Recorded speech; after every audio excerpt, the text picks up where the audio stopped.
కర్ణాటకలోని కాంగ్రెస్ సర్కార్లో కీలక పరిణామం చోటు చేసుకుంది. వాల్మీకి స్కామ్ ఆరోపణలపై మంత్రి పదవికి బి నాగేంద్ర రిజైన్ చేశారు. కర్ణాటక గిరిజన సంక్షేమ శాఖ మంత్రిగా నాగేంద్ర బాధ్యతలు నిర్వర్తిస్తున్నారు. తన రాజీనామా పత్రాన్ని సీఎం డీకే శివకుమార్కు అందించారు. రాజీనామా నిర్ణయాన్ని ప్రకటిస్తూ మీడియా ముందు నాగేంద్ర భావోద్వేగానికి గురయ్యారు. తాను ఎలాంటి తప్పు చేయలేదన్నారు. తనపై వచ్చిన ఆరోపణల్లో ఎలాంటి వాస్తవం లేదన్నారు. ఈడీ సీబీఐలతో బీజేపీ నన్ను భయపెట్టలేదన్నారు. ప్రభుత్వానికి పార్టీకి చెడ్డ పేరు రాకూడదనే ఉద్దేశంతోనే స్వచ్ఛందంగా పదవి నుంచి తప్పుకుంటున్నట్లు చెప్పారు.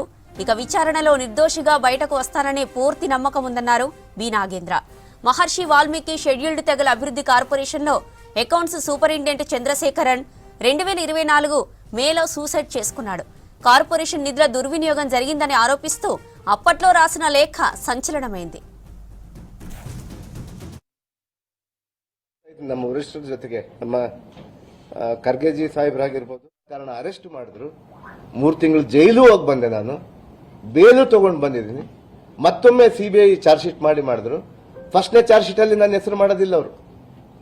ನಾನು ಯಾವತ್ತು ಮಂತ್ರಿ ಆಗ್ತೀನೋ, ಒಬ್ಬ ಆದಿವಾಸಿ ಯಾವತ್ತು ಮಂತ್ರಿ ಆಗ್ತಾರೋ, ಕಾಂಗ್ರೆಸ್ ಸರ್ಕಾರ, ಕಾಂಗ್ರೆಸ್ ಪಕ್ಷ ಇವತ್ತು ಆದಿವಾಸಿಗಳಿಗೆ, ಅಲ್ಪಸಂಖ್ಯಾತರಿಗೆ, ಹಿಂದುಳಿದವರಿಗೆ ಇವತ್ತು ಏನು ಸ್ಥಾನ ಕೊಡ್ತಾರಲ್ಲ ಅವತ್ತು ಅವರು ಇಡಿ ಸಿಬಿಐಗಳನ್ನು ತಂದು ಮುಂದೆ ಇಡ್ತಾರೆ. ಇವತ್ತು 2ನೇ ಚಾರ್ಜ್ ಶೀಟ್ ಅಲ್ಲಿ ನನ್ನ ಹೆಸರನ್ನ ತರಾತುರಿಯಲ್ಲಿ ಸೇರಿಸಿ ಓಡೋಡಿ ಬಂದು ಇವತ್ತು ಅದನ್ನ ಸಮರ್ಪಣೆ ಮಾಡ್ತಾರೆ. ಇವತ್ತು ಇಂಥ ಒಂದು ಸಂದರ್ಭ ಇವತ್ತು ನಿರ್ಮಾಣ ಮಾಡಿ ಇವತ್ತು ಈ ರಾಜ್ಯದ ಜನರನ್ನ ದಿಕ್ಕು ತಪ್ಪಿಸ್ಲಿಕ್ಕೆ ಮಾಡ್ತಾ ಇದ್ದಾರೆ. ಇವತ್ತು ಏನು ಈ ವಿರೋಧ ಪಕ್ಷದವರು ಮಾಡುವಂತ, ಈ ಮನುವಾದಿಗಳು ಮಾಡುವಂತ ಒಂದು ಇದಕ್ಕೆ ನಾವು ಯಾರು ಕೂಡ ಬಗ್ಗಲ್ಲ. ಆದರೆ ಒಂದು ನ್ಯಾಯಸ್ಥಾನಕ್ಕೆ, ಸಂವಿಧಾನಕ್ಕೆ ನಾವು ಗೌರವ ಕೊಡ್ತಾ ಇದ್ದೀವಿ. ಇವತ್ತು ನಂದೊಂದೇ ಅಲ್ಲ, ತಮ್ಮ ಪಕ್ಷದವರು ಕೊಟ್ಟಿದ್ದಾರೆ. ಇವತ್ತು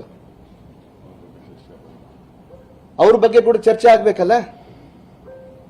ಅವರು ಯಾತಕ್ಕಾಗಿ ನಿಮ್ಮ ಪಕ್ಷದಲ್ಲಿ ಇದ್ದಾರೆ ಸ್ವಾಮಿ, ಅವರು ಆಗ್ಬೇಕು. ಇವತ್ತು ನಾನು ಸಂವಿಧಾನದ ಹುದ್ದೆ ಅತ್ಯುನ್ನತ ಸ್ಥಾನದಲ್ಲಿರುವಂತಹ ಒಂದು ಹುದ್ದೆಯಲ್ಲಿರುವಂತಹ ಗವರ್ನರ್ ಅವರು ಇವತ್ತೇನು ಪ್ರಾಸಿಕ್ಯೂಷನ್ ಕಳಿಸಿದಾರಲ್ಲ ಅದಕ್ಕೆ ನಾವು ತಲೆಬಾಗ್ತೀವಿ ಇವತ್ತು.